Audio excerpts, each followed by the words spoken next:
një përfitim të cilet ju levërdis të dy paleve, edhe vetë produksioni prandaj arrin në heshtje dhe i toleron që të vazhdojnë në këtë lloj mënyra, sepse po të ndërhynte produksioni asnjëherë njerëzit aty banor që janë aty, që ka një mënyrë jetese 3 muaj, dikujt i zgjat më pak, dikujt më shumë. Në një familje nuk ka të atilla, ne nuk mund ta bëjmë krahasimin në një familje normale, sepse aty kanë hi për të luajtur, kanë hi për të shpallur personalitetin e tyre, po këta kanë shpallur personalitetin e tyre si në kërkim, sikur të jemi një person në kërkim dhe sikur po zbulojmë një personalitet të cilit nuk ekziston tek ndjenjat njerëzore, tek kapaciteti njerëzor i njeriut. Prandaj edhe kjo është teloshmëria që vetë produksioni ja ka u lejuar banorëve të bëjnë këtë lloj veprime, këtë lloj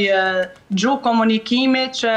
nuk është e këndshme për ne që shikojmë, por madje mund të themi edhe kalamajt dhe fëmijët e cilët janë në një moshë ose adoleshente që ndonjëherë dhe ju del aty në rrjetet sociale të dëgjojnë një fjalor aq të ulët. Ose një shtyrje fizike, se kanë pas dhe përplasje fizike, i shkojnë afër njëri tjetrit, aq afër sa sutje e goditje dhe në fund kthehen dhe nuk e godasin. Janë veprime të pakontrolluara mendoj unë, por të menaxhuar nga vetë produksioni. Në fakt, Manjola, rrjedha e lojës ndonjëherë ndryshon, pra shpesh pa vendime apo edhe shpjegime të qarta, ashtu si kemi parë deri më tani, pra deri në këto edicione të Big Brotherit. Mendon se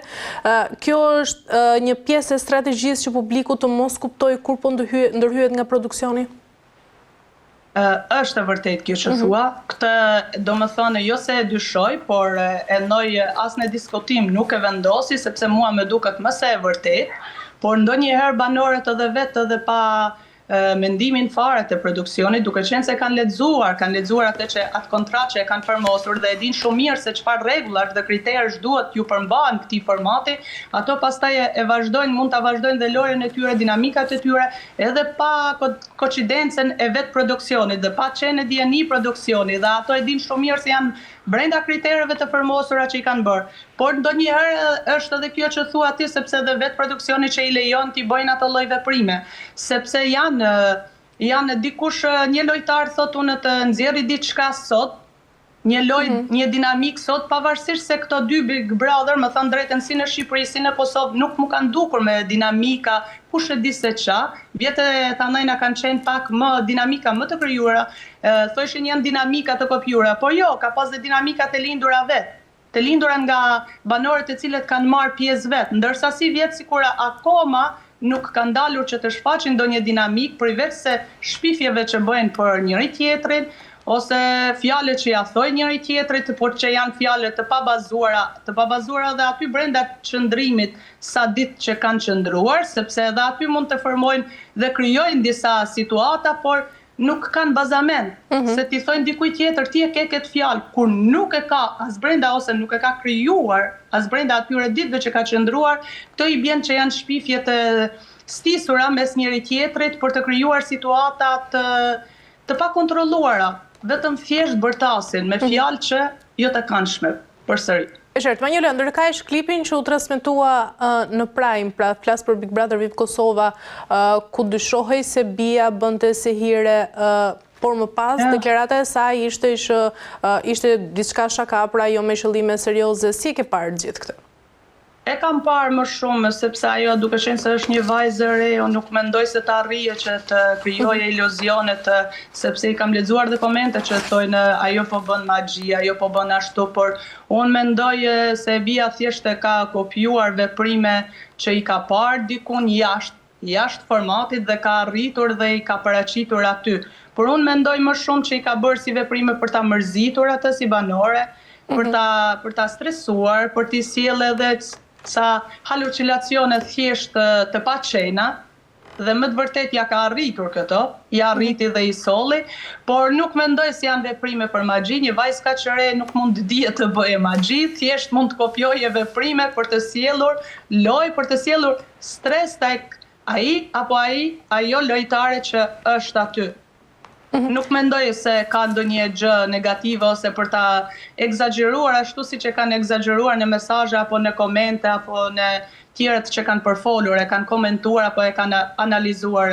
këtë lloj veprimi. E qartë, mirë, Manjola, kalojmë tek Big Brother VIP Albanian. Si ke parë të gjithë banorët, situatat që janë krijuar, daljet e fundit, siç ishte ajo e Lore? Faktikisht Lore ishte një vajzë për të qëndruar, këtë e kam parë si një format më të qetë, me një shumica banorëve, me një moral të përmbajtshëm që më pëlqen, dhe me një dinamik lojrës të lodhura, por jo të tepruara, deri me tani, se si do të vazhdojë më vonë do shikojmë, do presim, dhe duke bërë krahasimin e të dy Big Brother, unë them se është më e pastër, është Big Brother i Shqipërisë, sepse ose është vetë produksioni që ndoshta ndonjëherë edhe ju flet mbrapa atyre kamerave se si duhet edhe deri ku ju cakton një farcaqe të cilët nuk duhet i kalojnë këtë lloj limite njerëzore, dhe deri më tani nuk është se kam shikuar ndonjë shumë negativitet tek këto banorë që kanë marrë pjesë, por është midis, edhe kjo është midis të mirës dhe të keqës, sepse miri, për shembull, miri që po bën atë lloj veprimi, nuk më ka pëlqyer fare, duke qenë se është edhe një burr i martuar, duke qenë se ka edhe një fëmijë jashtë, ka një grua jashtë, dhe ai duket se është një djalë Don Juan, për thënë të drejtën, atë nuk e ndoj në diskutim se ai edhe jashtë, edhe prapa atyre morëve i atill mund të jetë si njeri, sepse nuk i ka lezetë, çdo herë thojnë nuk duhet të përmenim moshën në asnjë lloj aspekti, po mos të ishte mosha do të ngelshim gjithmonë fëmijë, ose do të ngelshim foshnjë, që i bie të mos rritemi kurrë, mos të rritemi edhe nga ana mendore, edhe nga ana veprimeve, të mos vetë frenohemi. Ashtu edhe epshin tonë duhet njeriu vetë duhet ta vetë frenoje, po nuk e vetë frenoj vetveten, atëherë ku do të kaloje? Do të kaloje që t'i kaloje limitet të cilet njeriu ja ka vendosur vetes. Dhe këto gjëra nuk më kanë pëlqyer vetëm tek ai person. Ndërsa tek këto të tjerë sigurisht është një lezetshmëri e krijuar. Selinën në këtë situatë Manjola si është? Selina është re, por e vogël nuk është. Këtë mund ta them unë. Një vajzë e cila ka një logjik shumë të pastër dhe ka një kuptimshmëri që i kupton gjërat për moshën që e ka të madhe. Ajo është 23 vjeçë, po kuptimshmëria asaj pothuajse arrin në 30, dhe është një vajzë e cila arrin t'i analizojë dhe ta kuptojë edhe veprimin e tjerë të rit ose pse ju afrua mirit. Sepse mirja më shumë e duket sikur i ka krijuar një farë lloj ndjenje për të.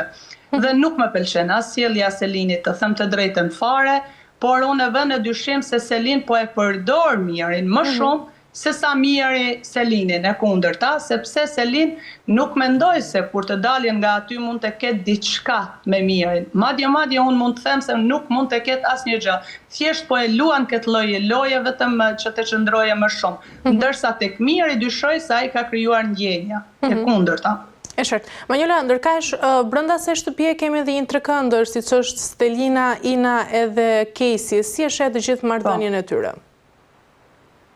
Thjesht është krijuar një trekansh pa qenë nevoja fare t'i themi trekansh. Ina është një vajzë më e fortë në karakter dhe më e ftoftë në ndjenja si njeri. Ina është një njeri të cilët është me atë fjalën që unë e shikoj sikur thot mua nuk më intereson asnjë, por thjesht është futur në lojë që të qëndroje pak. Ndërsa Stelin mund ta them me plot gojën se ajo ka ndjenja për atë djalë. Ajo duke qenë se ka ndjenja, ajo ndonjëherë edhe kalon edhe në agresivitet, ndonjëherë kalon edhe nuk e kontrollon vetveten, ndonjëherë edhe kalon e bën dhe veprime të pahishme, qoftë në të folur edhe në të vepruar, ndërsa Ina ashtu ishte e krijuar, ai trekansh ishte i krijuar dhe më jashtë. Dhe prandaj dhe i futi dhe vetë produksioni i futi që të zgjaste sa më shumë pak shikueshmërinë, sepse dinamikat e lojës në këtë lloj programi nuk është se janë të wow, themi diçka. Thjesht nuk po na japin asnjë gjë dhe prandaj edhe vetë produksioni kur e shikojnë se nuk kanë banore çfarë të japin, arritën edhe i futën edhe këtë lloj trekanshi tjetër. Që ndërsa djali i cili luan me të dy vajzat, ai nuk ka ndjenja i herë për asnjërin fare, madje mund të them se nuk ka as pëlqim jo, ai thjesht po arktohet, po tregon kujdes për të dy vajzat dhe njësoj, po thuaj se nuk arrin ta ndajë kujdesin ku më shumë dhe ku më pak, e ka bërë një trashmëri, të një trashme të cilet nuk lëviz as më poshtë, as më lart fare, dhe vetëm që të ketë prapë edhe ai që të marrë ca klikime më jashtë dhe që të ketë ditë qëndrimi pak më shumë në format. E qartë. Ndërkaq Manjola, publiku mendon ndonjëherë se vendos gjithçka përmes votës. A ka raste edhe kur zgjedhja e publikut kanalizohet brenda këtyre formateve? Është vërtet. Jo gjithmonë publiku vendos votat, ne sa kemi shikuar dhe kemi lexuar mesazhet dhe kemi parë dhe klikimet se për kë flitet më shumë dhe kush del. Ndonjëherë publiku e do një personazh tjetër, ndërsa vetë produksioni po atë personazh e nxjerr vetë. Unë asnjëherë nuk kam thënë se është publiku ai që e vendos gjithmonë për hyrjen po, ndërsa për daljen e tyre unë mendoj se është një dyzim që edhe është një dyzim me vetë në të kuptuar se ndonjëherë ose më shumë rasten e nxjerr vetë produksioni, sepse kur e shikon produksioni se diçka ose po pëlqejet më shumë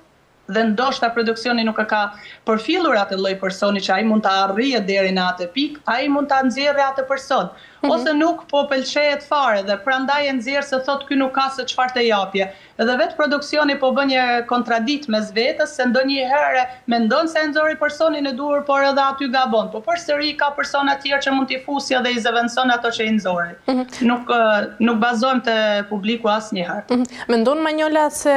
shumë histori ashtu si ndodhin brenda shtëpisë, por edhe historitë të cilat janë krijuar jashtë shtëpisë dhe banorët janë pjesë e këtij formati, mendon se ndonjëherë përdoren nga vetë produksioni për të ndryshuar ndoshta edhe balancat brenda këtyre formateve? Po, mendoj.